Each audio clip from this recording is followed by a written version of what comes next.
Good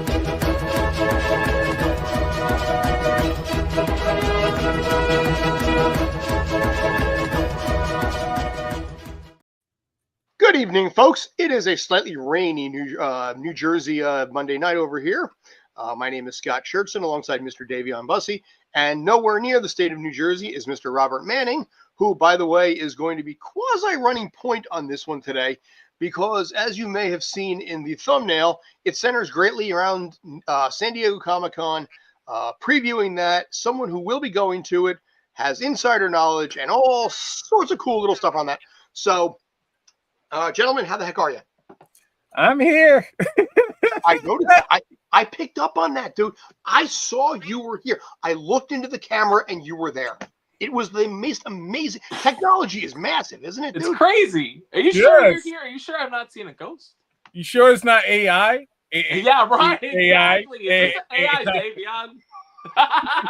Davion is here. So, but yeah, we got a bunch of stuff here. We're going to do San Diego Comic-Con. Yep. We're going to do a little bit of an earlier preview of Cash or Trash for August, only because Rob's going to be gone for a couple of weeks there, so he wanted to do it. Sure, no problem. Yeah. We got a couple today in movie histories as well. Maybe I'll throw a couple extra pictures in there for funsies if I actually find them. But otherwise, yeah. Rob, I'm going to turn it over to you. What do you got, sir? Okay, hi guys. So so if you guys seen the caption, I going to San Diego Comic-Con, like literally a dream come true. I want to first give a huge shout out to Mr. Bill Morrison, which is one of the people that created that worked on The Simpsons and stuff like that. He's who got me into the event, so got to give him a huge shout out. This is where it all started. And then huge shout out to legendary voice actor Jim Cummings for helping me with my travel costs and stuff like that. I'm going to be staying with them for a full week. Very excited about that. So very blessed for them. That's why they're in the profile picture. But yeah, so San Diego Comic-Con. This is my first year going, and I have learned so much. There's a lot to learn. It's been a little overwhelming.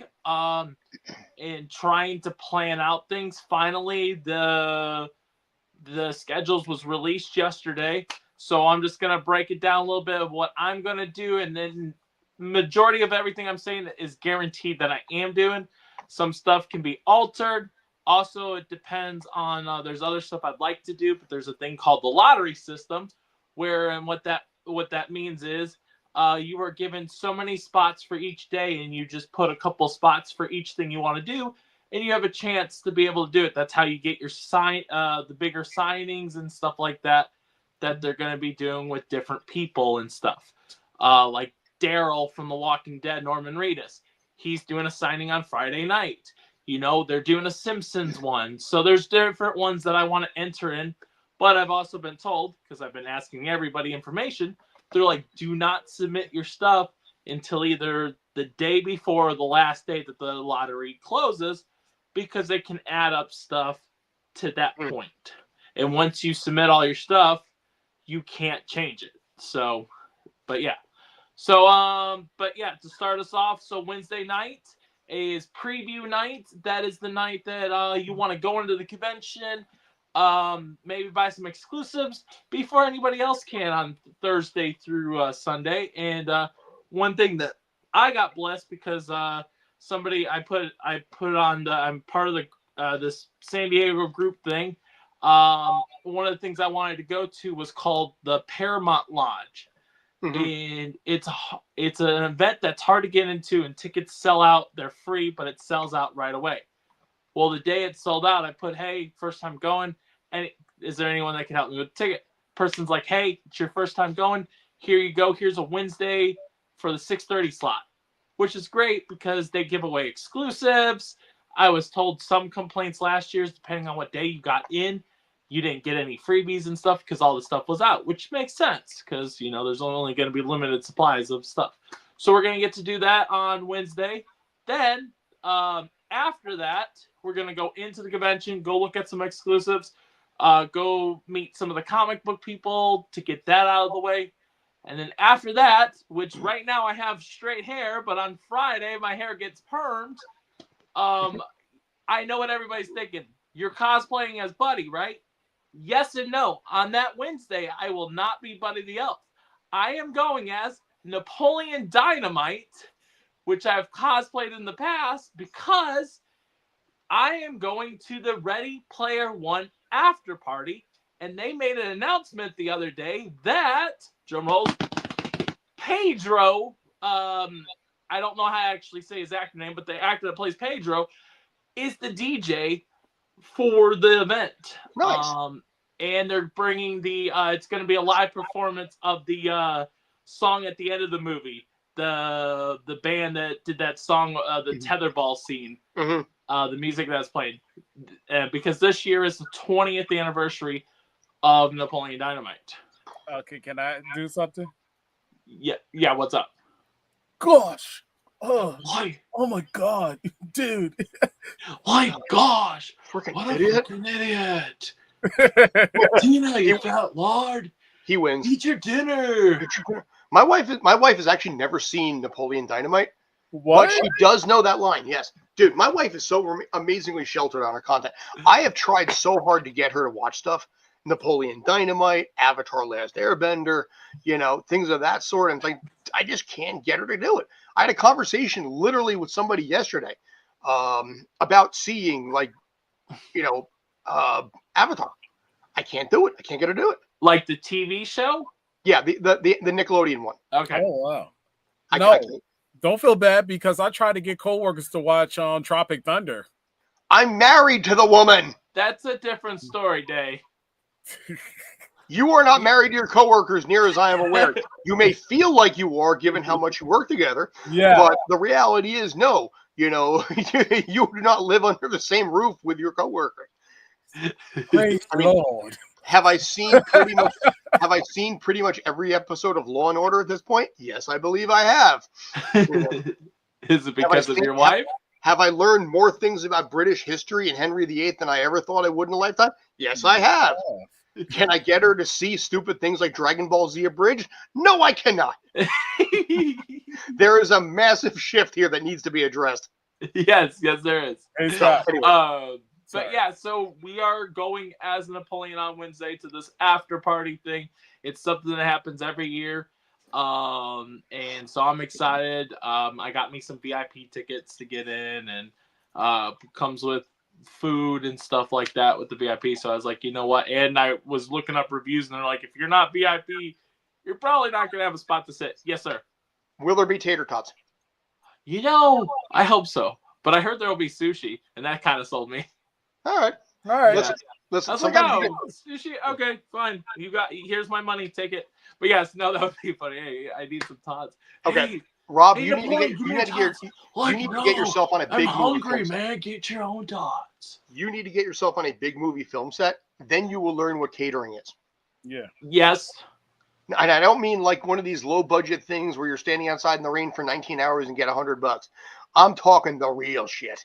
I've been on sets. I know kind of what they get and stuff. I have heard the ones you've been on. None of them can match things like Boardwalk Empire or one of the movies we're going to talk about here. Anyways, but no, I get it. I do need to be on a set that gives food and not. I mean, the extras are different. They get the pizza and stuff like that. At least that's the way it works out here. That's the way it works out here. Hey. Well, yeah, you're right. Because you know what? After catering to the SAG people, the SAG actors and actresses, they get filet mignon. Yes, I understand that. Here's the funny thing. The project Scott's referring to, the actors were actually fed good. We got the leftovers and because the pizza didn't get there on time because lunch was at 2 a.m. in the morning. Which, fair. Well, in this case here, for example, like Steven Spielberg's Roswell movie, Roswell, New Mexico, 1947. Spoiler alert, check it out, it's worth it. But even the non-union got paid, got the same food that crew did, at SAG actors. And was there filet mignon? Was there lobster? And was there chicken marsala? Yes. Was there mozzarella sticks? Yes, there was, which I was really surprised by. Turkey burgers, the whole shebang, and it was just. But it's also Steven Spielberg. Well, like I said, the film sets here in New York are a little different than they are in like St. Jersey. Louis, Missouri. And Jersey. Yeah, but Jersey's pretty solid in its own right, dude. So All right. So back anyway, to sorry. San Diego. Yeah, I'm sorry. No, It's okay. Then we go to Thursday. Thursday's exciting because Funko is doing a panel there, and you got people like John Bailey's going to be there, the guy that was on our channel, that epic voice guy. I might have to reach out to him about a project too. Yes. Go ahead.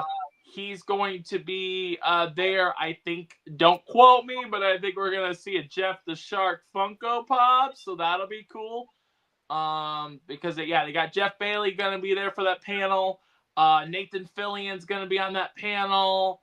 Alan Tudyk. So just different people. So we got that. We have. Wait, what were you going to say, Scott? I was going to say they have a podcast, the two of them now together. Who? Nathan Fillion and Alan Tudyk. Oh, then that would make sense. Why? Okay, cool. I will shut up now. Yeah, no worries. No, that's cool. I'll have to look that up. Then what I'm excited for in Hall H is going to be the Five Nights of Freddy 2. I did say 2 movie. And I am excited because what they really haven't announced, but I used 2 to 2 together. Matthew Lillard is definitely going to be there for this panel. And why I know that is because he just so happened to cancel at GalaxyCon that would have been San Diego Comic-Con weekend. And in the description, because it wasn't just him, they canceled the other Screen people, but they had work-related projects that they had to attend to. San Diego Comic-Con would be a work project. So Matthew Lillard and other people, so I'm excited about that. And then the one that I want to hear your guys' opinion, because this deals with New Jersey, which is a movie I know we'll be talking about because it comes out this month, is the new Toxic Avenger movie that is coming out. And I have never seen Toxic Avenger, so I would like to know your guys' opinions of what you think of this. Yes, Day. I just met Peter Dinklage last week. Achoo!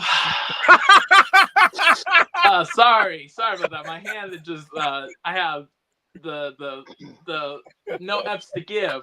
Or the F's all to give. But anyways, so did you get to go to like was there a Toxic Avenger premiere that you didn't talk about? No, I was working an event last week called Dexter Resurrection. Yes. Oh, he's in that? Yeah. Yes, he is. Because what's funny is Dexter Resurrection is coming to San Diego Comic-Con as well. Yeah. But I was working the red carpet event. And why didn't you tell were you not allowed to tell anybody? I wasn't sure, so I kept it under wraps. Okay. But I'm able to. That's fair. Hold on. Just surprised I didn't see anything in the chat. No, just kidding. But it's not your first time meeting Peter. But that is one of my goals. I love how Scott's like, I'm gonna shut up. He's like, oh God, it's hot under there. Well, you know what it is? I kept interrupting you, so I had to punish myself. No, you're good. Yeah, no, that's cool. That's cool. And actually, it's funny. I don't know what my badge will look like because I won't get it until the Wednesday. But most of the badges have been Dexter themed for the some of the badges I've seen. So that's pretty cool. But Peter Dinklage is one of my people I would love to meet as Buddy. And this is where you two come in. If you have any questions regarding the new Toxic Avenger that you would want answered or can come up with a great question for me to ask, I would love to ask it because then that way I can look smart in front of Peter Dinklage and he'll see me as Buddy the Elf asking a question and I might be able to get a reaction one out of my cosplay and then, I can give you some stuff. Yeah, I figured you would. But yeah, so Toxic Avenger, and then to end that night is with Kevin Smith. Is doing he has different panels that you could pay like it was like $35, but the one I'm going to that I'm excited about is Archie Comics just came out with the book Archie Meets Jay and Silent Bob. Yes. And so that's what the panel is with Jason Mewes and Kevin Smith. So I'm taking my book that I'm getting signed by Dan Parent at his table, taking that book and hoping to get it signed at the panel. They're usually really good at signing fan stuff when you go to their shows. Mm-hmm. There are different other shows that are going to be there. I think tickets are still available if they have not sold out.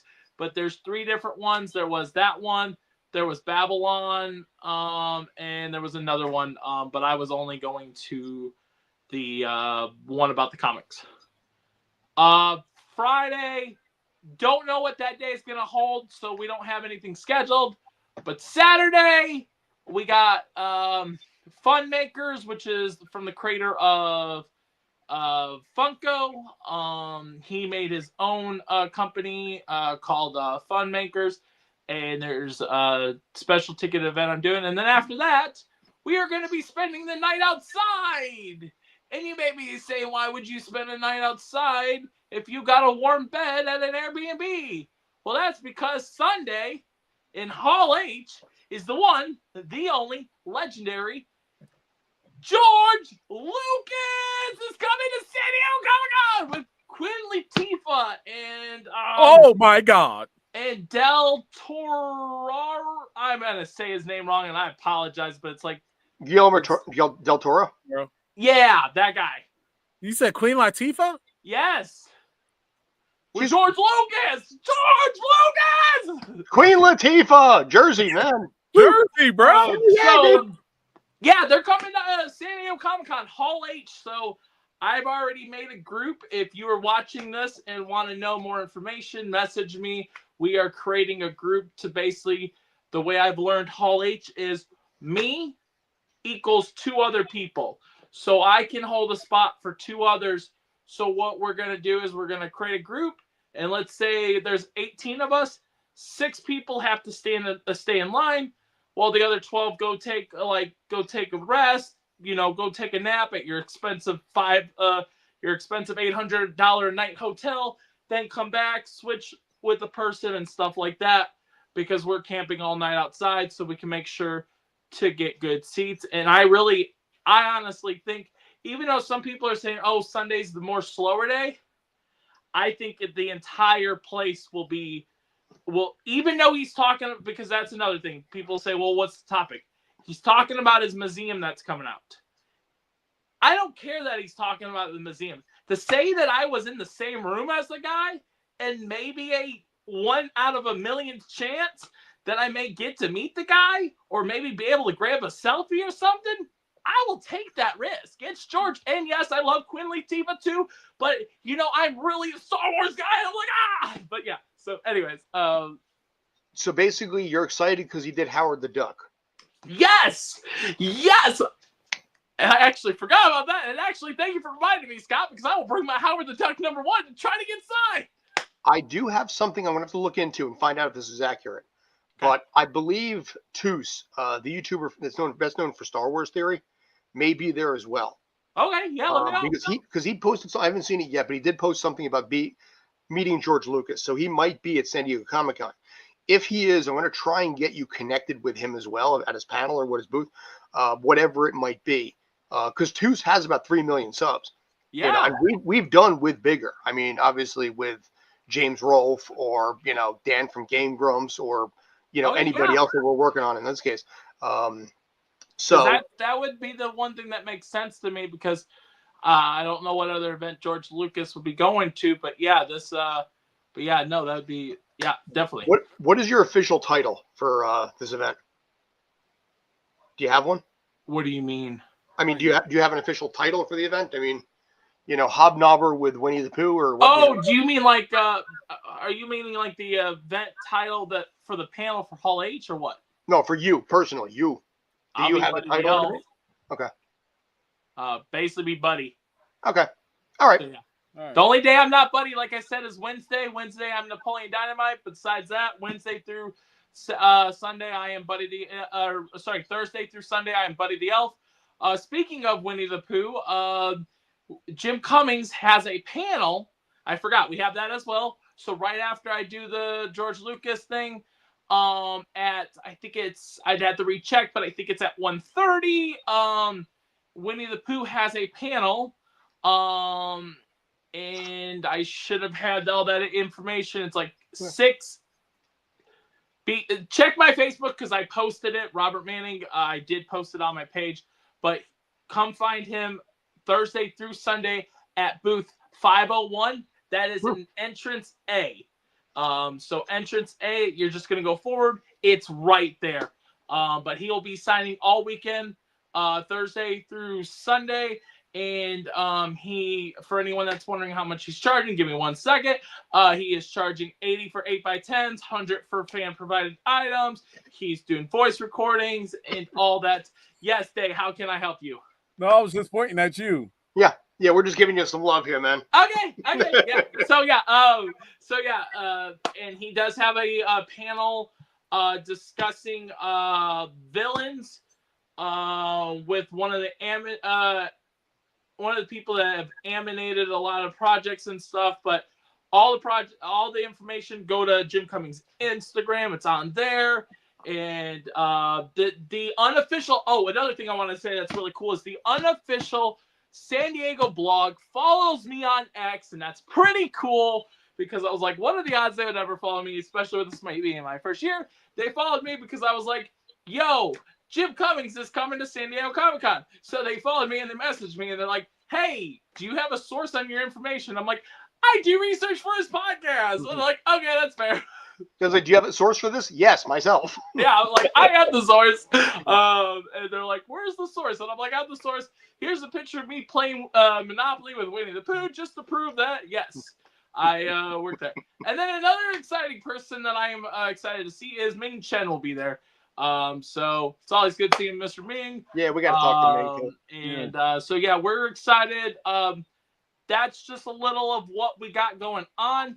While I'm in LA, I'm going to be on 2 TV shows. So I'm excited about that as audience members. Mm-hmm. I think I can go ahead and say the audience what I am, but I cannot tell you who the judges are because 1, they haven't been announced, and 2, depending on if we have to sign an NDA, but I can at least say I am going to be on The Voice as an audience member, but I can't tell you who the judges is. We actually got an email today saying, hey, by the way, here's the judges from last season. We can't tell you who the judges are yet for this season. You will have to find out. And so, yeah. So we're going to be on The Voice. Be real careful with the NDA. Probably say less is more right now. Yeah. That's why I said I can't say. I'm just saying that I think I could say I'm on The Voice. I'm not going to, obviously can't say who the judges are. And obviously I couldn't tell. He cannot confirm nor deny his affiliation with The Voice in any way, or NBC or anything tied to that, and the guests that may appear therein. Exactly what he said.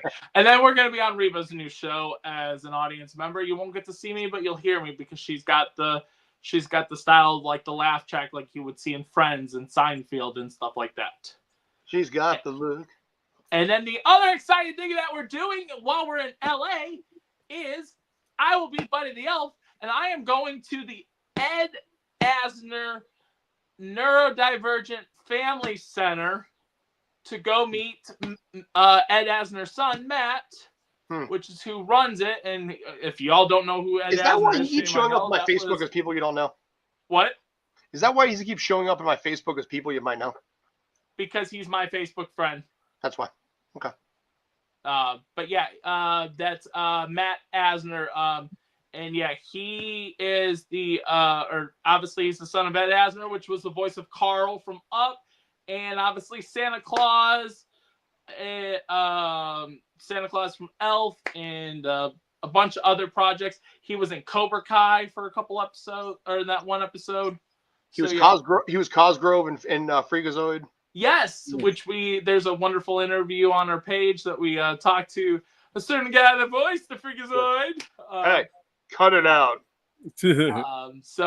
And then another exciting person I'm excited to see that just posted me on his Instagram, like found out right before the show because somebody mentioned earlier, like, yo, I liked your video that you were in, and I'm like, what are you talking about? And then it popped up on my feed.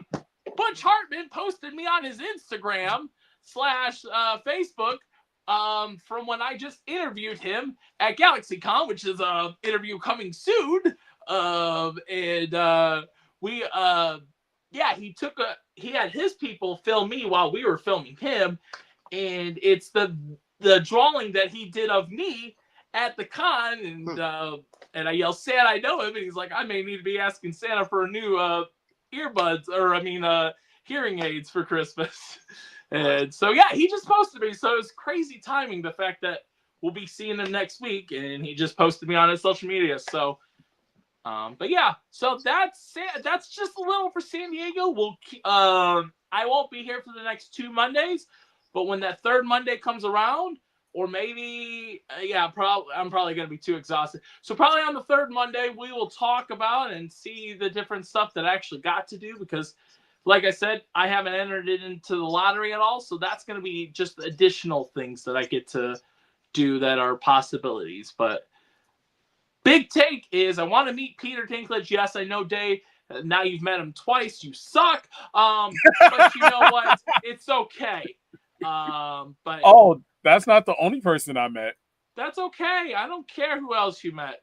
Peter's the only one that I cared about. I don't care if you say you met Dexter himself. Who did you meet, Day? I did. Yeah. Who did you meet, Day? Uma Thurman. I did. And also Jessica Jones herself. Okay. I did. Stood in. Wait. Sorry. Wait, what? Were you there too, Day? Scott? No, I stood in on Jessica Jones. What do you mean you stood in? Oh, you were in the show? I was a stand-in for our principal actors in that, yeah. Oh, that's cool. Which I will tell you. Scott, you need to talk about this stuff. You know, I was wondering if we should basically spend a little. Here's the thing: I don't want to come across like narcissistic in any way. I really don't. It's cool because it's like it always mind blows me when you're like, I worked on that project. I worked on that project. You know, it's you're funny. not just a normal guy, Scott. You're awesome. Oh. Thank you. It's funny. Yeah, this is the second conversation I've had in like 24 hours like this, so this is a little weird. It's like I said, I always tell people, I'm like, I know somebody that worked on The Greatest Showman. Yeah. Yeah, I missed that experience, man. 8.5 years since that show. So, but anyway, Day, you were saying about about Uma. I want to dance Peter like Uma Thurman. Yeah, Day. Is he frozen? You're not frozen.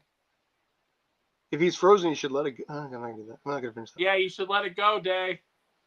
Wait, is he actually frozen? No, you're back. If basically frozen, I think he's frozen. Yeah, because basically he's still not moving when I took him off stage. I figured if he. Oh, there he is. Okay. I'm back. Okay. Yeah, you were just like. We had to. I was trying to make sure you weren't doing it because you've done that before. You act like you're frozen. No, this time I was frozen. It was the computer. It was my internet. Scott, stop. So anyway, I was just saying, yeah, you had Uma, Uma, Peter, and Jessica Jones. Yeah. Yep. Roll, sir. To be honest, I still have never watched the Jessica Jones series, so I could care less. No, you have to. No, I didn't care for the Jessica Jones or the Luke Cage shows, but I really love that Iron Fist show. And I'm not trolling because I really did like the Iron Fist. And Uma Thurman was Kill Bill, bro. I don't care. And she's Poison Ivy. Yeah. Pulp Fiction. Yeah. Right? Pulp Fiction. She's Poison. Yeah, that Poison Ivy from my favorite my favorite movie. It was Ice the Metal. Yeah, that's right. That's right with the fourth one. Yeah, third one. Yeah. Third one. Without that, yeah, that was Batman and Robin. Yeah, no, I'm trying to remember who. No, third one was who was the blonde? Nicole Kidman. Nicole Kidman, yeah. It was Ice to me too. What killed the dinosaurs? Dinosaurs.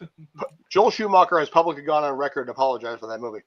Well, he shouldn't because that's my favorite Batman movie of all time. No, he should apologize. No, that's the best Batman one. We haven't had a good movie since.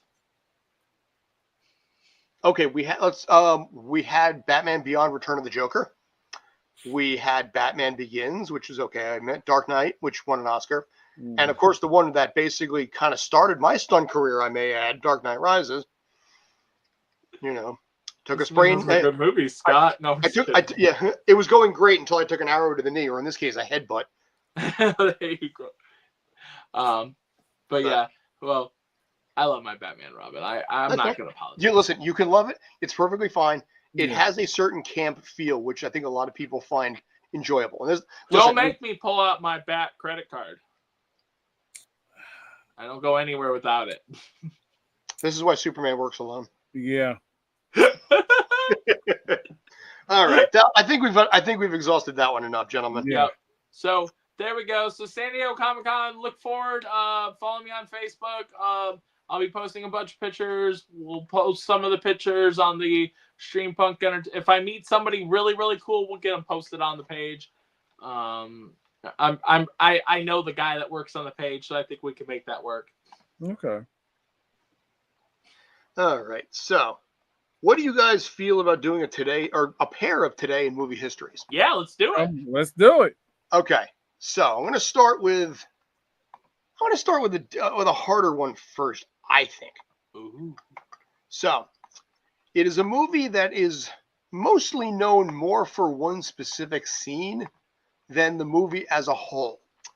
The main role in this was originally turned down by Tom Hanks, who would later go on to do more than a couple of movies with the person who was, in fact, the main lead of this movie. This, by the way, is a movie from the 1980s. It came from the director. This came on the more or less the heels of The Princess Bride for this director. I'm going to take a guess right now. When Harry Met Sally? Damn it, you got that right on the sure shot. The iconic scene was, "I'll have what she's having."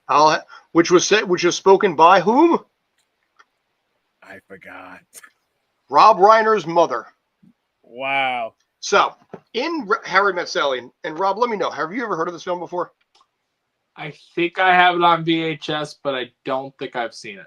Okay, formulaic love story, this sort of thing. But there is a scene in there where they're discussing women faking it, if you get my drift. Yes. Yes. And in the scenes themselves, Meg Ryan actually had a very difficult time faking it in the diner scene, and really wasn't coming out full tilt on there. So in a curious decision, and keeping in mind that Rob Reiner's mother was actually in the cast as basically one of the diner patrons there, Rob Reiner proceeded to educate Meg Ryan on how to do the sounds that were proper for the faking it scene. Faking it. Yes. So Rob Reiner had to sit there and fake it with his mother watching, so Meg Ryan could get the scene done right, so that Rob Reiner's mother can say the line, "I'll have what she's having." I'm being vague on this, Rob. I'm hoping you get my drift. I get what you're saying, and we have to be vague because we are on the YouTube algorithm, and we love the YouTube algorithm. Yes, we do. It's a very good AI.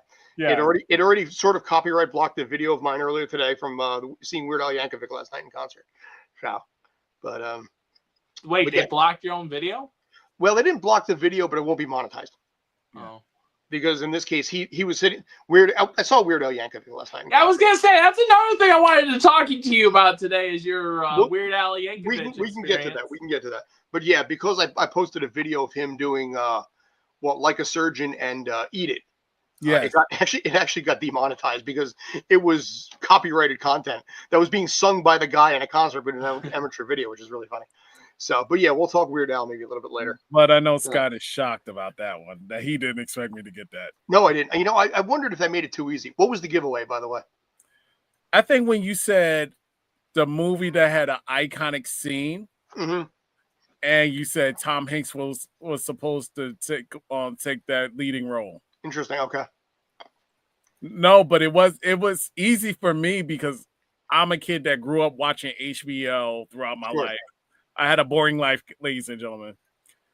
But anybody else at my age or younger or older would not get it.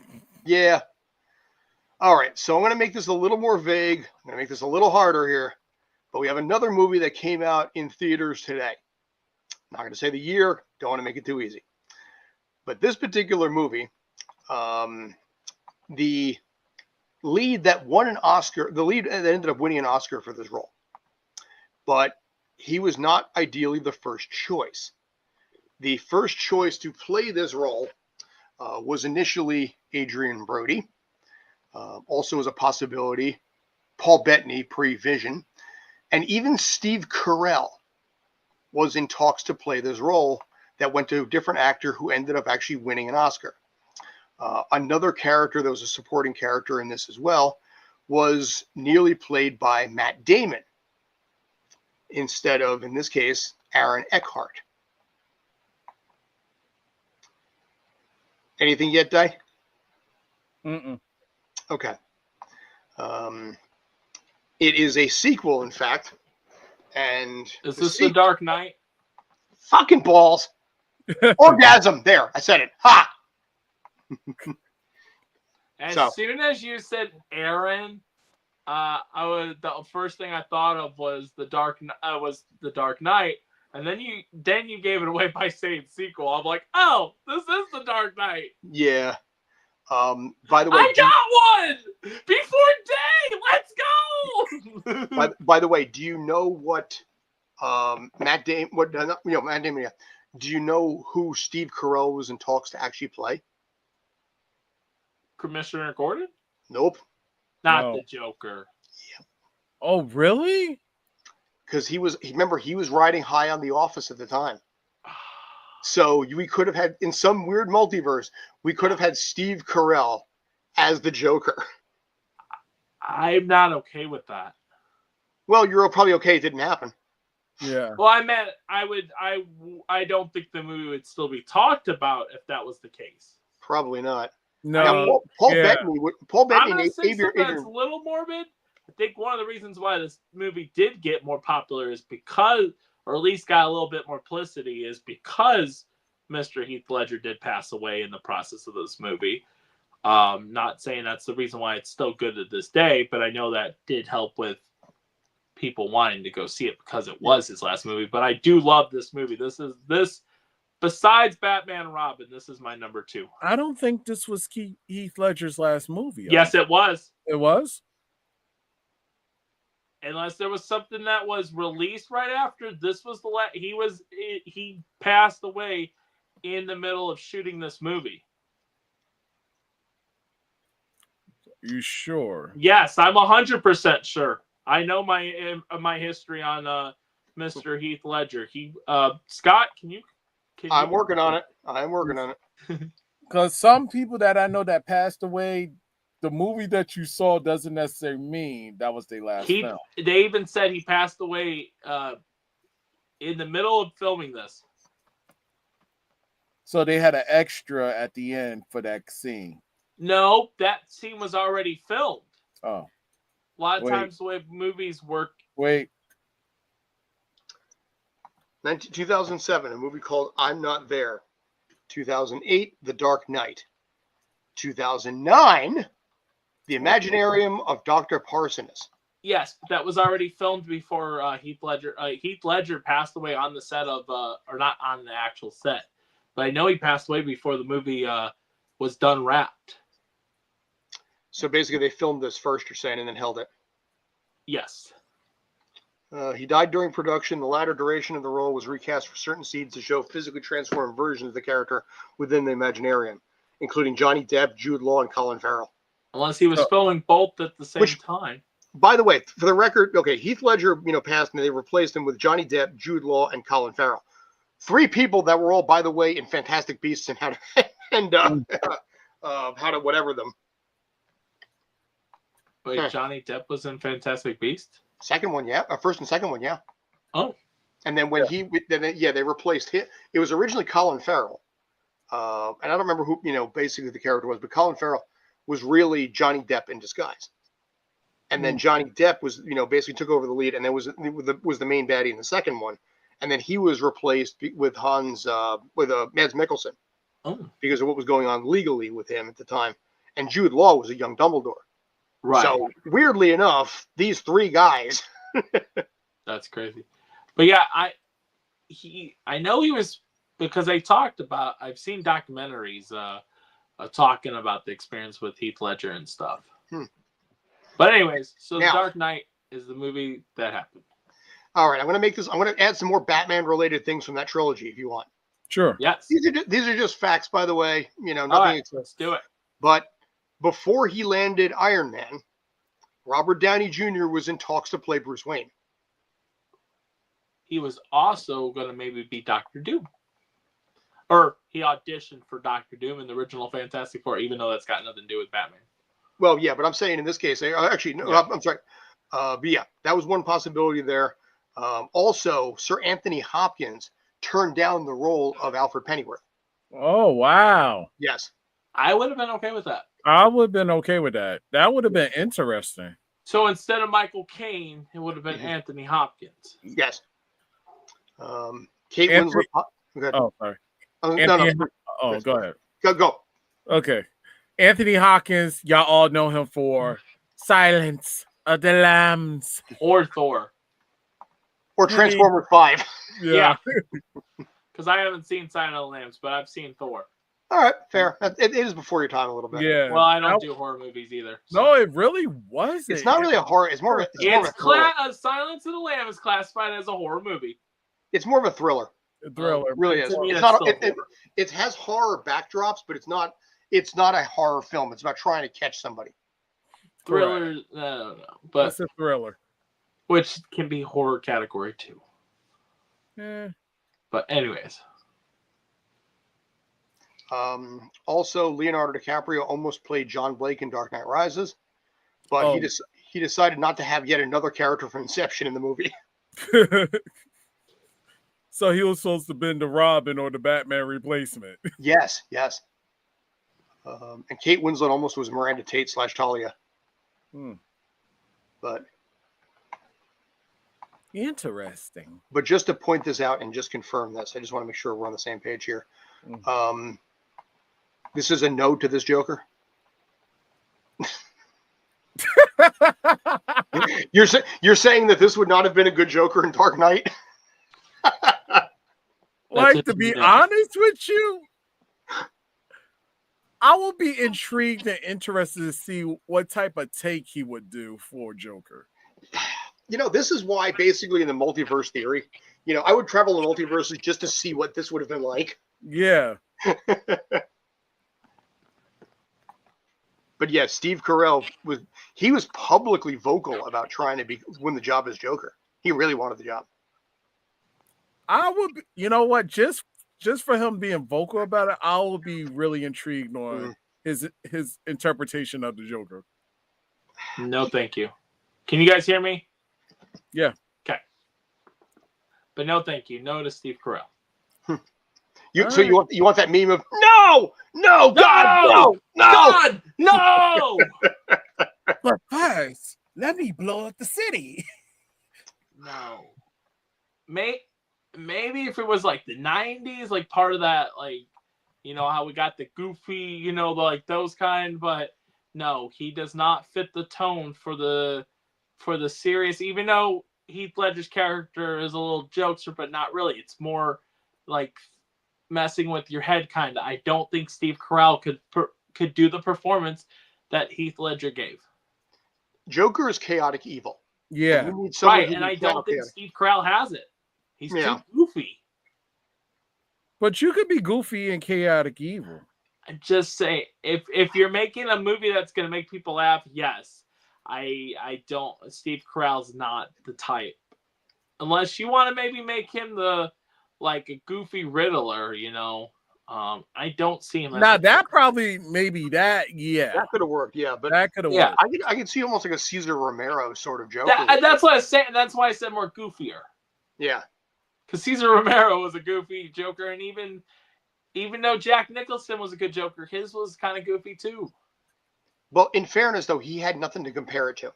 Right, all he had was Cesar Romero, so he didn't have anything to really go with. Right, I mean, because you didn't have Mark Hamill yet, and I'm just saying, yeah. So, but I'm sorry, I'm okay that Steve Carell didn't get the Joker. I'm sorry, Steve Carell. You know. I'm intrigued. Like, I would be intrigued to see. I'm not saying it wouldn't have gotten an Oscar. Wouldn't it be funny if he did, though? Yeah. He immediately leaves the office in like season 4 or season 5. I don't know. I'm happy that he didn't get it. Okay. But I'm also not an Office fan, so that makes sense. I used to be, but now it's like I don't really. It's boring to me. Yeah. The only thing I know from The Office is boom, roasted. Yes. Now I feel as though Office should have been at least maybe 4 seasons. Well, it went 9. Yeah, but it should have No, been that's what he's saying. They said it should have stopped at 4. 4 or 5. Yeah. Well, the original series in Britain ran 12 episodes and a final movie. So 2 seasons technically and 1 finale. So to go from that to 9, I'm not even sure about like the German version or the Canadian version or Australia. Right. There were a lot of different versions of The Office all over the place. France too. Which, I mean, it's still a popular franchise to this day. Yeah. Well, Melly. So, all right. You gentlemen want to move on to cash and or trash? Cash and trash. All right, let's roll with this. So, we got a few movies that are on the horizon here coming up. Some of them basically I think could be decent. Some of them could be a little mid. We had the budgets for a lot of these guys. Some of these movies we have, Rob has already sent me. Some of the ones I've actually found a couple of my own as well, by the way. Oh, and also, Scott, one of those movies that you called trash last month is biting you in the butt with cash right now. I'm sure I can survive. Yeah, I know. By the way, are we talking Jurassic World Afterbirth? That one actually, even though it's got trash reviews, is actually making money at box office. And I think you said, I could be wrong. Did you say trash to How to Train Your Dragon or no? No, I didn't. No, you Okay, didn't. then it was the Jurassic Park, and it made like $318 million at its opening weekend. It's currently at $579 million. I checked there earlier today. Oh, okay, so it made cash. Yes. So cool. All right. So right up front, we are kicking things off with Naked Gun. The reboot of you know what? Hang on a sec. There, the way Days City kind of blocks it a little bit. So no. You can sit the way you can sit the way you do. It's comfortable. But in this case here, because the text is a little long, I just decided to move it. We don't have a budget for this. No. I would imagine it's probably not obscene. I would say probably like 100, maybe 125 at most. Even with having Pamela Anderson? Yeah. Is Pamela Anderson? I mean, here's the thing. The problem with this movie, I think, is that the demographic, I'm not saying it's going to be trash, but the demographic of this is really the younger cast, the younger crew a little bit, and people who don't know who Pamela Anderson is and are going mainly for Liam Neeson. They don't really know what Naked Gun itself is. No, that's not what I'm referring to. I'm referring to Pamela thinking that she's a big actress, so she's going to ask more money to be in this project. That's why I'm saying this movie could be expensive. No. 100, 125 at most. No way. Like I said, we don't have a number for this. And boy, No. You look for it, I look for it, neither one of us could find it. No.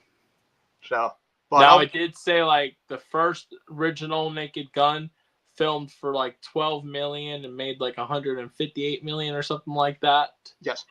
And the other movies were given a budget. I think there was 2 others that it quoted like 22 and 33 million. But so, I mean, if this is filmed at 50 million, it can make cash. I think 100 million is doable. Yeah. Worldwide.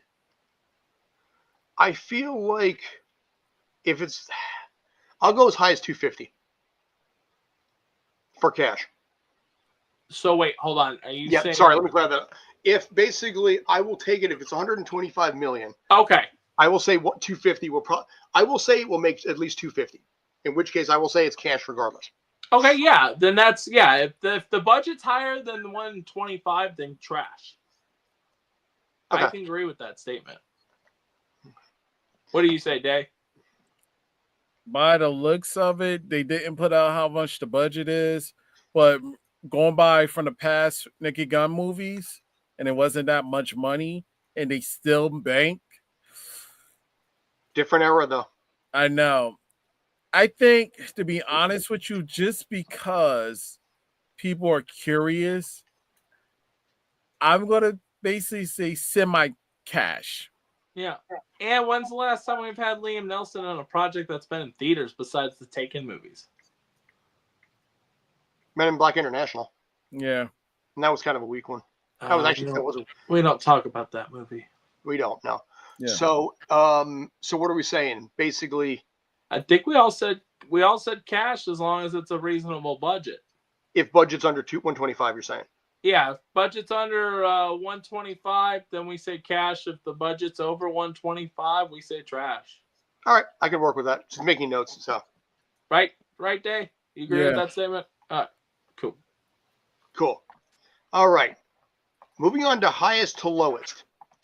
This I is don't a know what movie. this is. This is a movie that reunites Denzel Washington and Spike Lee.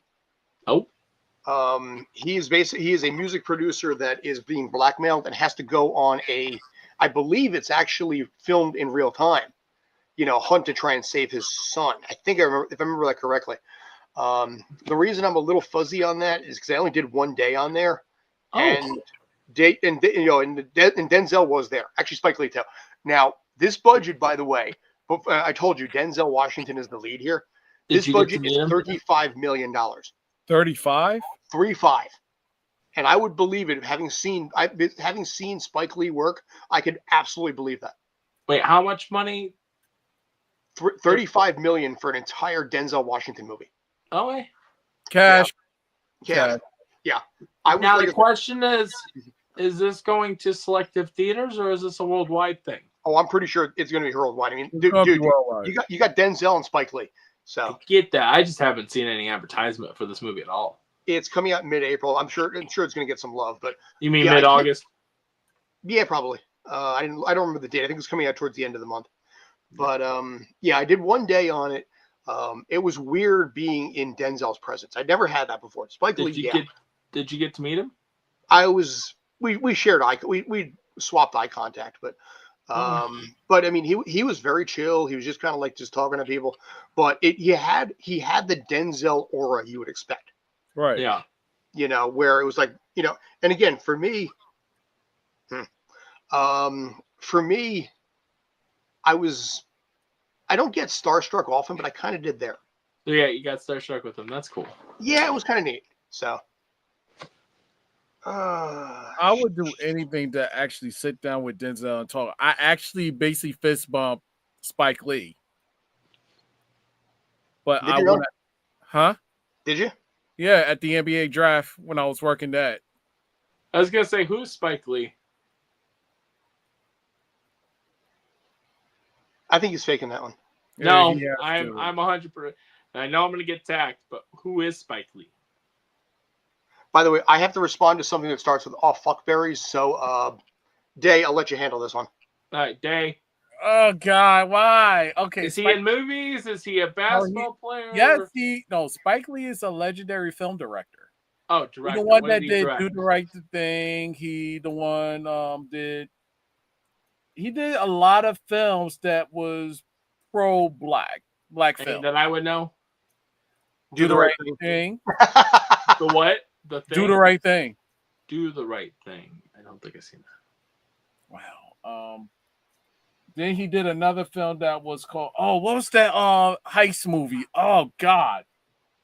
He did Tower Heist. No, the one where he did when Denzel in it. Was it Denzel as the detective? I don't know. I forgot the name. Oh my God. It was the one where Denzel's the detective. And what happened was the whole bank is like being held hostage. Oh God.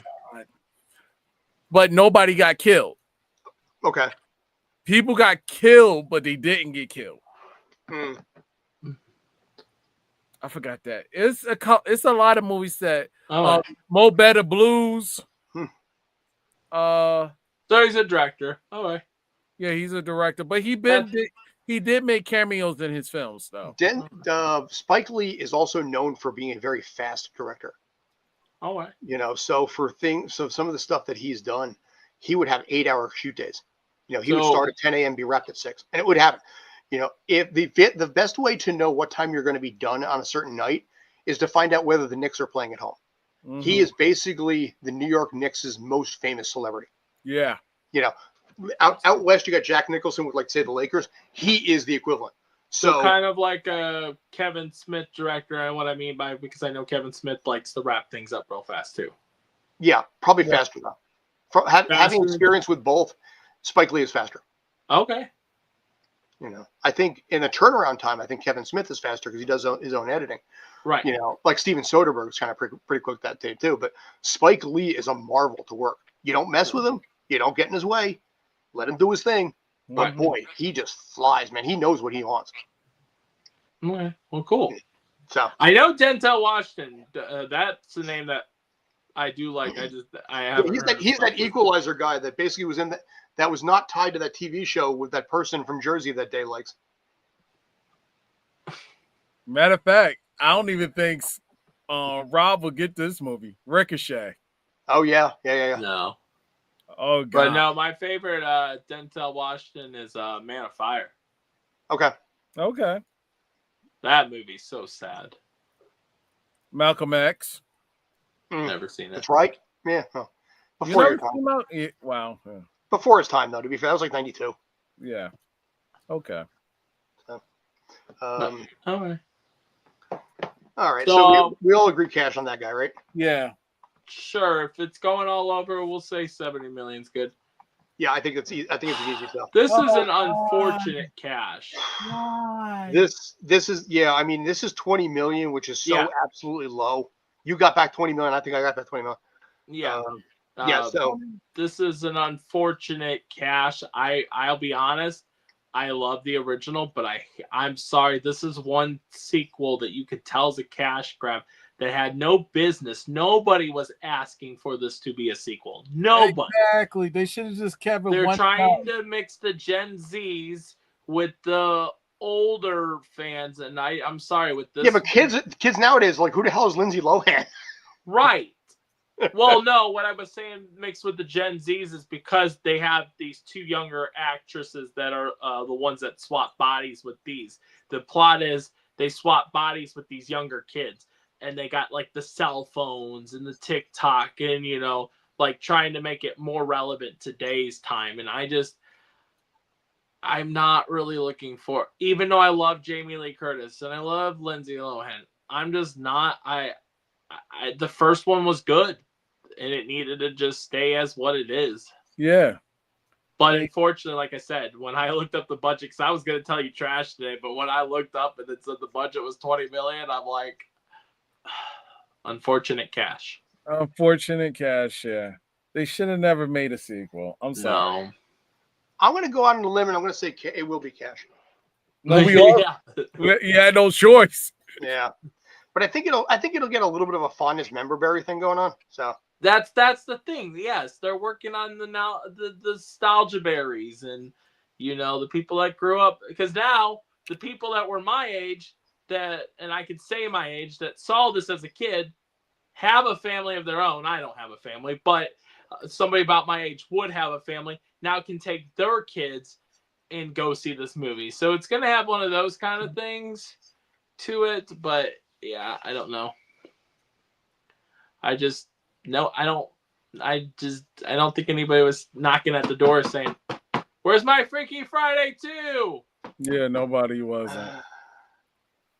Yeah. Wait, let's do the Peter. This may make more money than Snow White.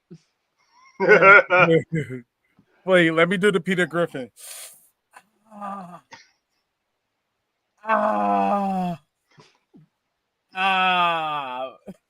the way, I need to apologize to you guys right now. I got a little distracted for a moment here because word just came down the pipeline and someone just messaged me, because you know my ties to Major League Soccer and everything like that. There's a player that's been with NYCFC since 2023 that apparently is now on the move. So when I said I had to respond to something starting with fuckberries, that was exactly it. Oh, wow. I have to now tell my wife that he is being transferred out back to Europe again, which is going to make her a very sad human being. I am not looking forward to this conversation at all, because she really liked Monsef Bakar, and so did I. He was a really good dude. And this is the sucky part of sports, is that when you get to know these players, out they go out the window over to some other country and never see them again. So now I get to tell my wife, who, by the way, as I mentioned before, is currently 425 miles away on a trip and has no luggage because it's still back here in Jersey. So good news on top of better news here. So anyway, apologies for that. No need to apologize. So, okay. So basically Freaky Friday, 11d6. Bad Guys 2. which I gave you the budget. I think was 80 million. I'm pulling that up. Yeah, 80 million for that one. Yeah, I would say cash. I think it's safe to say cash because you don't have a lot of kids movies coming out in August, Right. and this comes out towards the later of August. Yes, kids are just going back to school, but I still think I think it would have been better if they put it in summer. I mean, not saying August ain't summer, but by the time it is coming out, kids are already back in school. But I think it still has potential.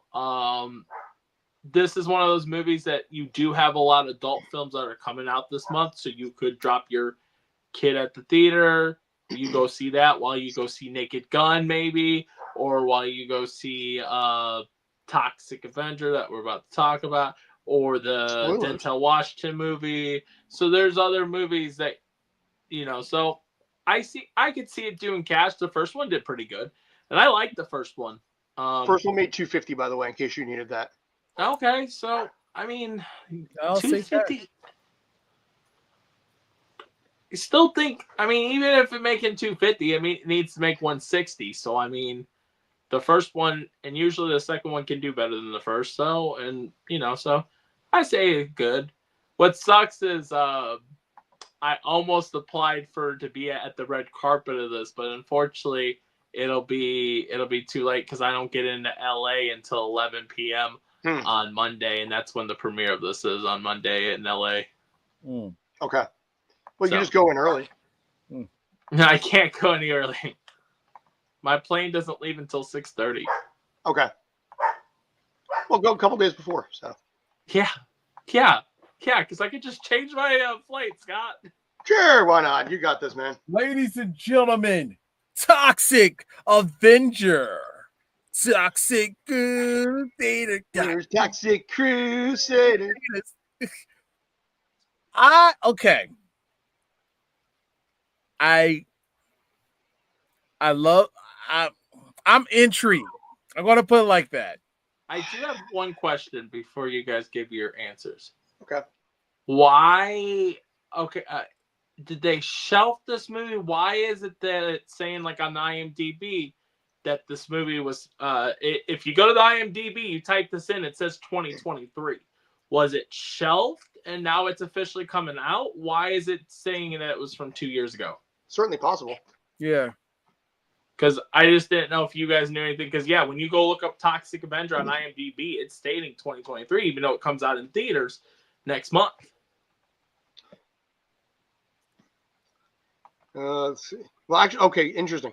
Because it actually premiered as an opening film in Fantastic Fest in September 21st, 2023, and then being released fully 2 years later. So it did have a screening one day specifically only.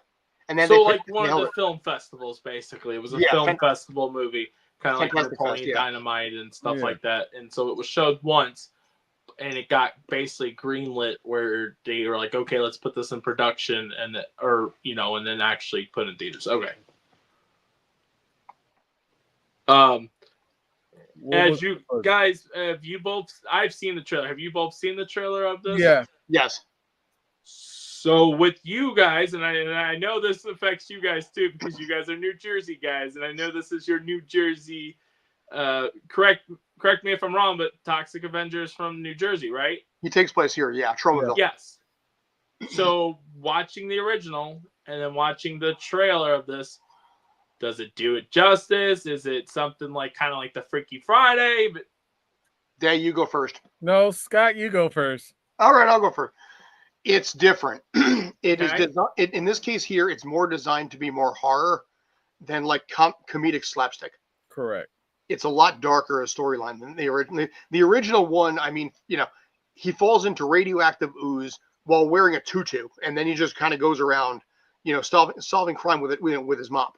It turned into a cartoon series, like he was singing before, Toxic Crusaders, which was a Saturday morning cartoon show. I had the action figures back in the day too, but my grandparents didn't understand, and there's a different vibe to it. So I think in a lot of ways, this is really geared towards horror fans in general and Peter Dinklage's power. Mm-hmm. Right. I don't think this is really geared towards Toxic Avenger fans as much as it is towards people that are Peter Dinklage fans or horror fans. So You know, by that comment, correct me if I'm wrong, are you saying it's kind of like a disrespect to the original in a way? it's not a disrespect, but I mean, knowing Lloyd, he was probably like, well, how much am I getting for this? Cool, can I get 10% of profits? Hell yeah, I'll do this.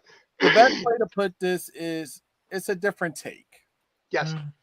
It's a darker reboot, definitely. You know, I don't think it's designed to be something that's going to be happy, fun, quirky. There might be some comedic moments in there, but you can see Toxic Avenger right off the bat. It has a different look. Yeah. Right. And there's and correct me if I'm wrong. So like Toxic Avenger, there was multiple different creatures and stuff. Yes. Okay. Because Peter Dinklage, I know, plays one of them, but there are like 5 different ones. There's guys in the suits and everything. There's the original Toxie. Oh wait, is it bad that when I first saw that the other day, because I did look this up, it reminded me of Sloth from Goonies? There's an influence there, sure. Yeah. Okay. Hey, you guys! Actually, Toxic Avenger came out first. So, before Goonies. Wait, when did Toxic Avenger come out? 84. Mm-hmm. And Goonies was 85? 85 or 86, yeah. Question is, who filmed first? Probably Lloyd. Yeah, probably. So maybe they took inspiration. No, I'm just kidding. They could have. They could have drawn from it a little bit. Mm-hmm. Yeah, if Goonies took inspiration of that movie. But yeah, you went from that Toxie to that Toxie. Yeah, to make it actually green, look like actual Toxic. And also, like I said, it looks like a darker, grittier Toxic Avenger. Yeah.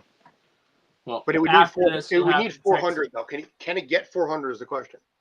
Yeah, I saw it was 200 million. That seems a lot. That seems pretty high. It's Elijah Woods' salary, I'm sure. Yeah, that's right, Elijah Woods. And there's one other person you haven't mentioned that has a following. Peter Dinklage. Yeah, Kevin Bacon. Besides Peter, I said hasn't mentioned. Kevin Bacon. Kevin Bacon's in it. Yeah. But I don't think that's the money for Kevin. There's not star power in Kevin Bacon. It's more of like, oh, cool, Kevin Bacon's in it. That can bring people in theaters. I feel like I wish he was coming to Comic-Con, but you know, we're at least getting Elijah Woods and Peter Dinklage for this panel.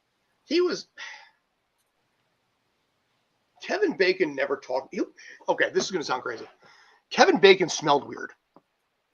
Smelled weird? Yes. Did he smell like bacon?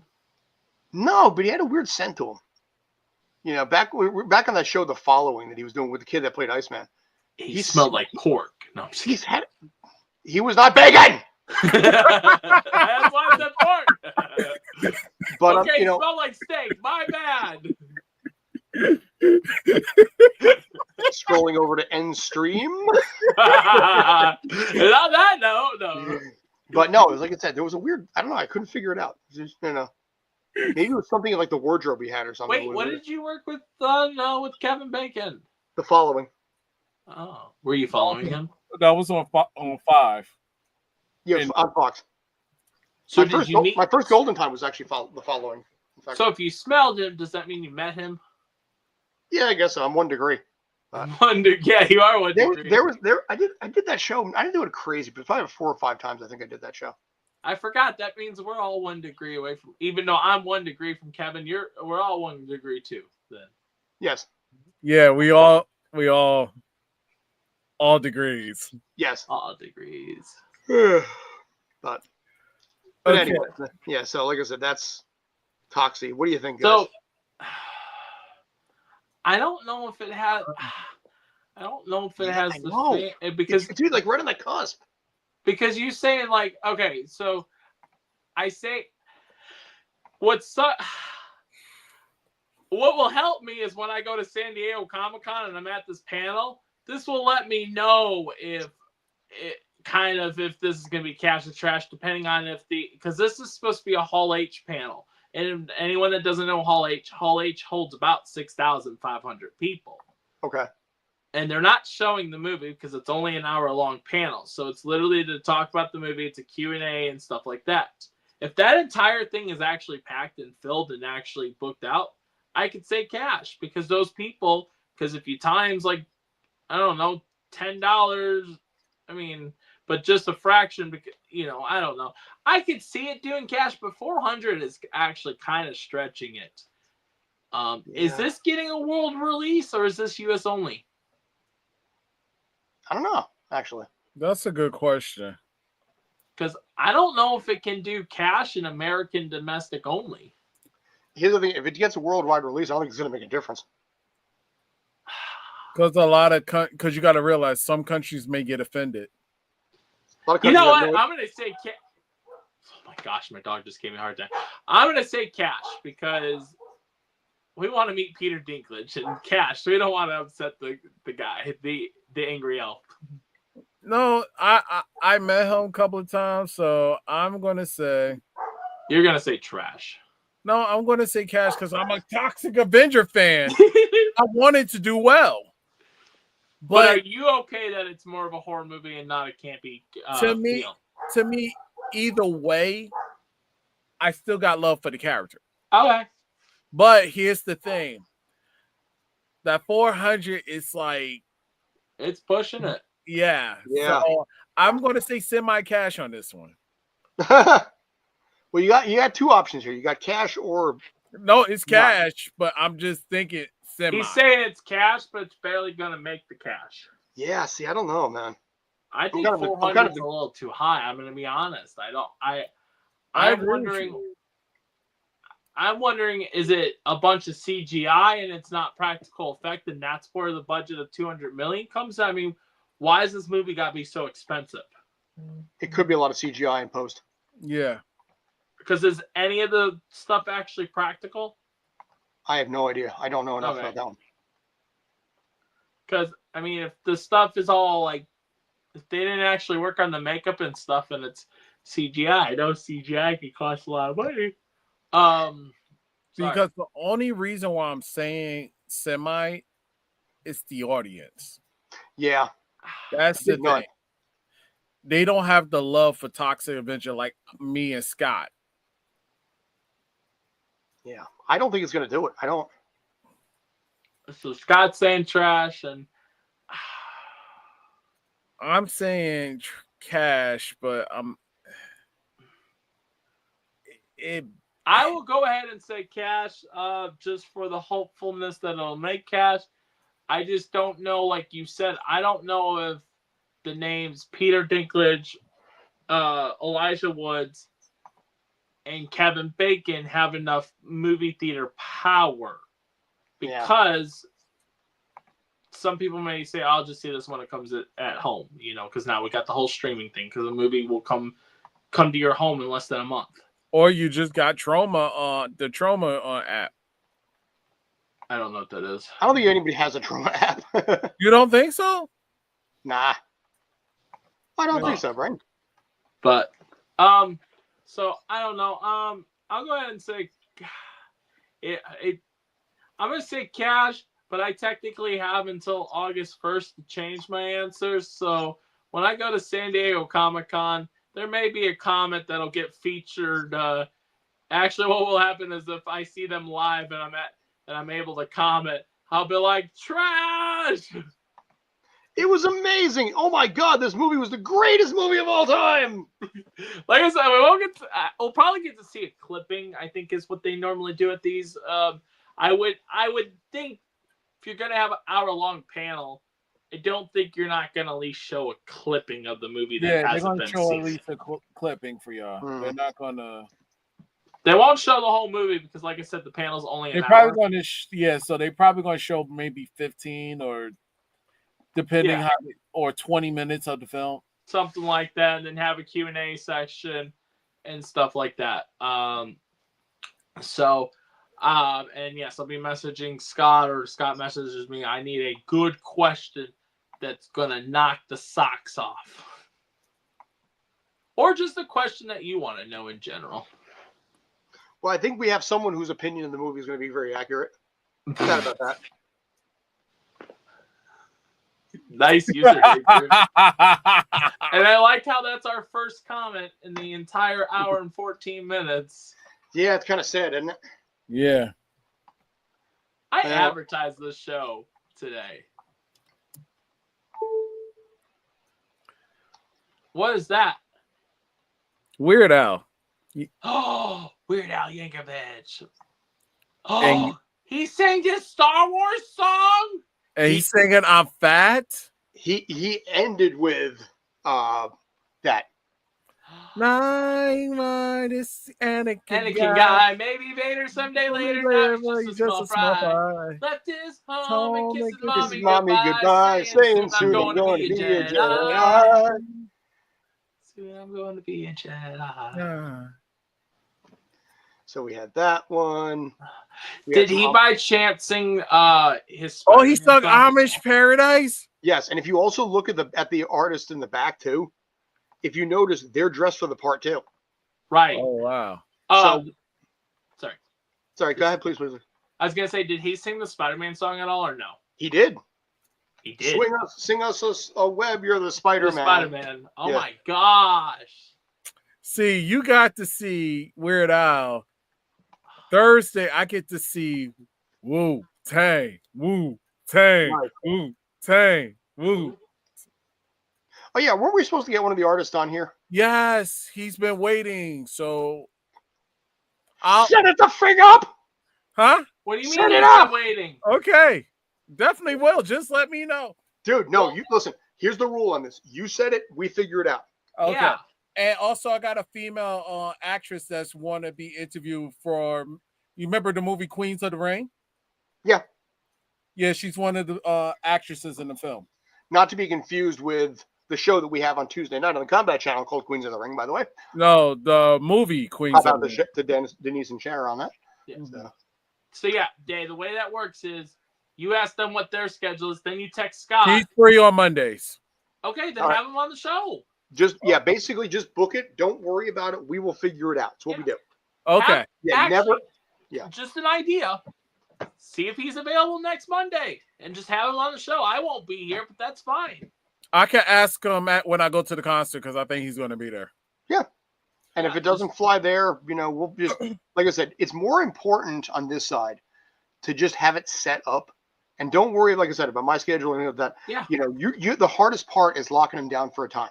Right. And then with the way the system we usually run with on this is we set it up for, say, okay, Monday morning. I'm just going to spit it out there, and you meet him on Thursday.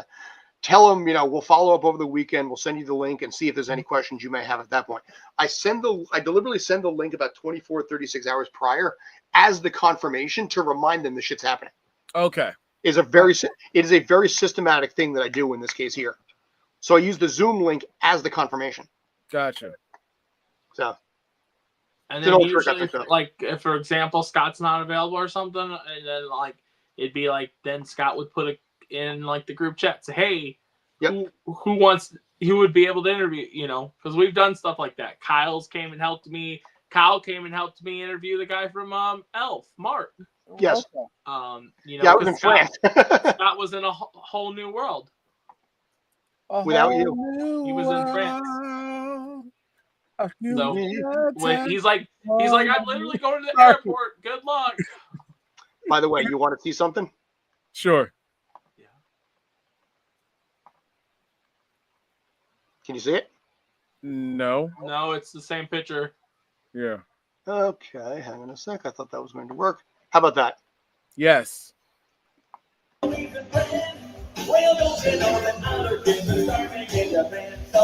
eat it. Is this the one that got flagged for you?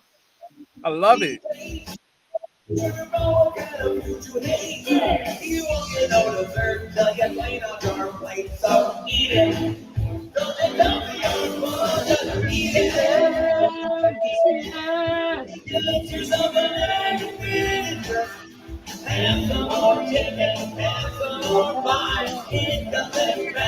Now watch this part. Watch this part right here.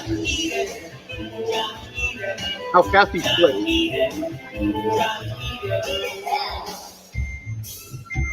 Oh wow! I finally made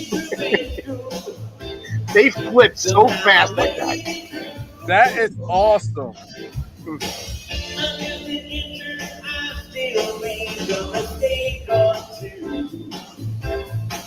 I was there in my class, barely passed.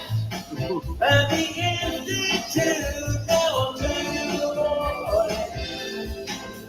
Yeah, I'm trying, Lord, on my breakfast food. He's almost done.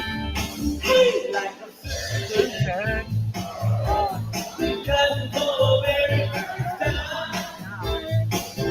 Like a surgeon, here's a waiver for you to decide. Yo, awesome.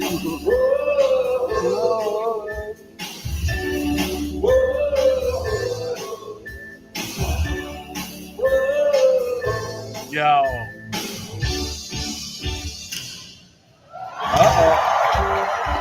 Everybody shut up. Yo. Scott, yeah.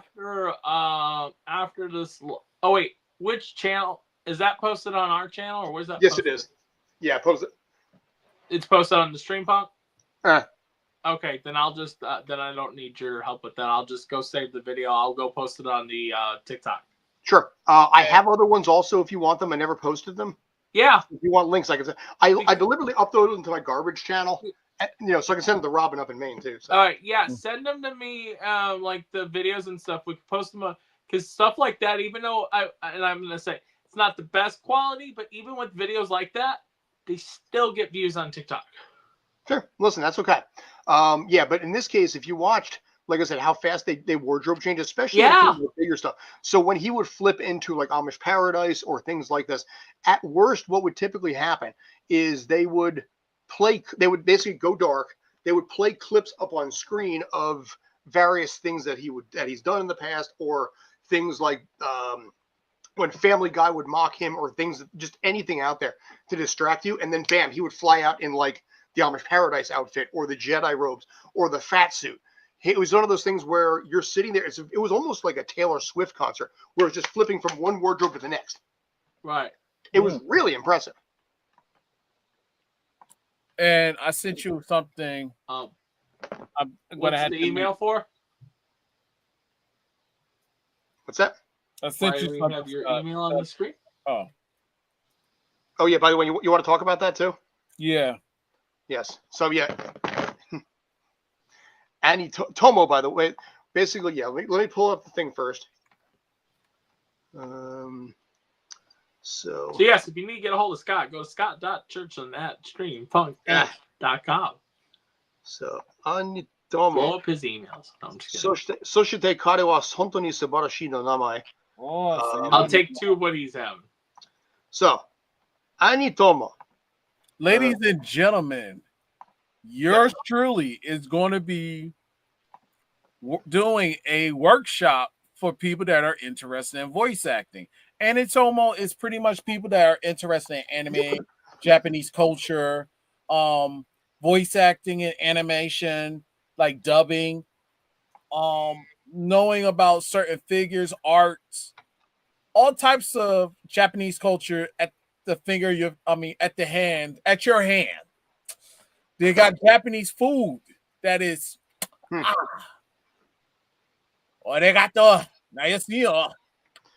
By the way, so basically, when is this going to be? This is Saturday. Nice. I'm going to be doing the workshop, me and two other voice actors from major video games. One is from Roblox, the other one was in this I forgot this Japanese video game. We're going to be demonstrating and showing people how to project and how to utilize their voices in certain roles. So whatever character they pick or we have available for them, they're going to portray their feelings, their emotions into that character. And it's free. So it's at the Brooklyn, if I'm not mistaken, Japanese village in Brooklyn. Okay. So you get your food, you get your ramen, you get everything. You could buy your, but entry is free, ladies and gentlemen. Okay. So come out, support. If you want to come out and say hi to me, cool. I'll just say hi back and have you do a voiceover for free. And mind you, did I say free? Yes, Free. you did. And then you may get giveaways and free giveaways. So we And don't know. And by the way, it's worth mentioning, you probably should know this as well if you didn't. Hmm. Just making sure you did. You probably did. But the word Tomo is short for Tomodachi, which Yeah, is the Japanese word for friend. Yep. Okay. Had to make sure because it's a bad look if you didn't know that one. No, I knew it. So So basically, for just me, come out and support. Oh, sorry. no, please. I'm sorry. No, come out and support, ladies and gentlemen. And I would love for Scott to come out. What is Scott doing? I don't even know what Scott's doing this weekend. Where in Brooklyn? You said in BK? Yeah. I gotta figure that out. Let me take a look. This coming Saturday is the 19th. I might have a little rug rat. I gotta see, but well, fine. We'll talk about that privately. Okay. So, all right. I think I got one more thing. I put it in the group chat because I found out an update on the Jim Cummings thing, so I just wanted to mention it real quick because I mentioned it earlier. Okay. If that's the one thing, unless you have something else. I do have one other thing. Yeah, but go ahead first. Okay. So, and I did send you a picture, but on Facebook. But if you can't get it up there, that's fine. But basically, Jim will be. It's going to be in 6 BCF 1 to 2 o'clock, and he's going to be with a certain person, which I put in that. I don't know how to say the name. Give me Andres.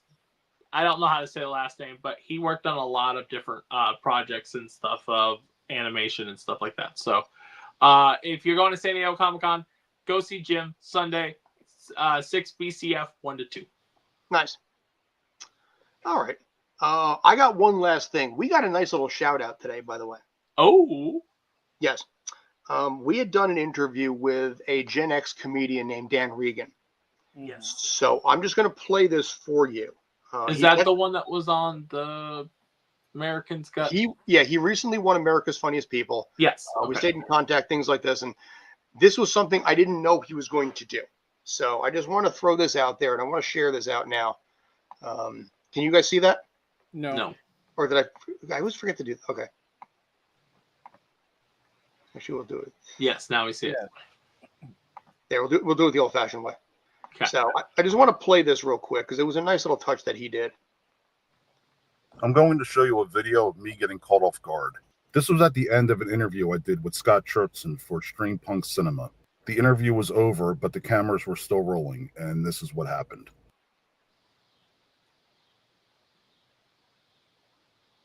She lost her mom to cancer last year. So, yeah, kids, you don't realize what cancer does until you see what cancer does. Yeah, I know. You helped her through that. You know, you can never underestimate how powerful laughter is when you need it the most. So, yeah, that kind of stuff, it helped her through because, you know, in this case, we moved her mother in with us in the guest room, you know, and it was night and day and all this kind of stuff. So the short little clips that you had were very easily available, you know, for those little moments when her mom was asleep or things like this, just to kind of take her brain out of it a little bit. So, dude, seriously, thank you, man. Fuck. Well, yeah, you know what? Like, well, I don't know what to say. I mean, I don't want to say thank you, but you know, like I'm glad that you're allowed to say thank you there, man. It's 100% fine. You know, but I'm just glad that she had a little bit of a break once in a while, like a little bit of like getting away from, because I've had cancer in my family as well, and I know what that, like you said, I've seen what it does to people, and yeah, it. Now you could see that I was caught off guard, and I didn't really know what to say. Sometimes I forget what I do does affect people. And I'm glad that in this case, it affected someone in a positive way. If you want to see the entire interview, you can on my YouTube channel, Dan Regan Comedy. I'm going to show you a video of me getting caught off guard. This was at the end of an interview I did. There we go. So that was cool. So he texted me earlier on that one to let me know he did that. So yeah, we got a little love earlier today. So but it was funny because he texted me last night asking if you can use the clip, and I'm like, But first of all, I didn't know who the number was. And then I saw it. It's like, oh, yeah, go ahead. But, kind of in the middle of something, and I showed the picture of, like, Weird Al. He's like, he took care of it. And then I forgot about it, and he texted me the link. I don't know, 1, 2 o'clock this afternoon. So, Yeah. You're like, oh. But yeah, Scott, like that really moved me because you already know my situation. yep. My mom, she's a breast cancer survivor, but just the stuff that we've been through, hmm and it was hard. So Yeah. Power of escapism, sir. yeah. So, anyway, on a mostly positive note there. So, Hey, is there a way to show the are you able to show Instagram on your screen thing or no? I could if you send me a direct link, preferably in a private chat. Okay. I was just wanting to show the Butch Hartman thing, but we don't have to. Yeah, you can pull it up, and that'll be the last thing, I think. Okay. Let me send it. Hold on. Whee. And ladies and gentlemen, what EDL? Yeah.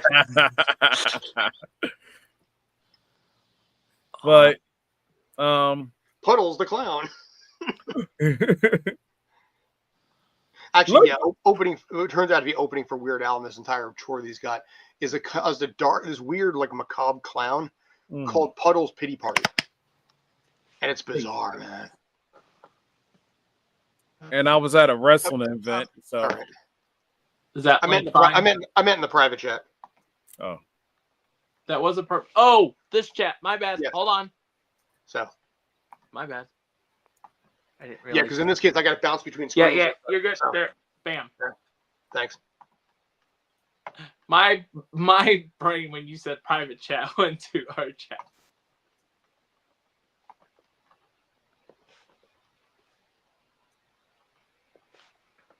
Hang on.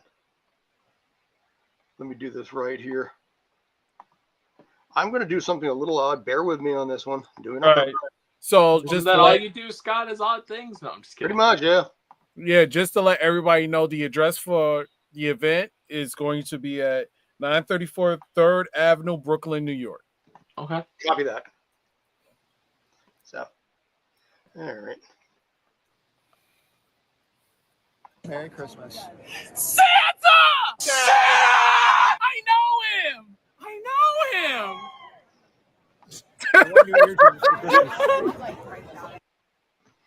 So yeah, this was posted today on his Instagram/Facebook, and that was pretty cool. He drew that when we interviewed him.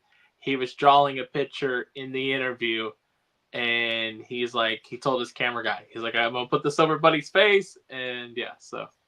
Well, and he drew that for me of me.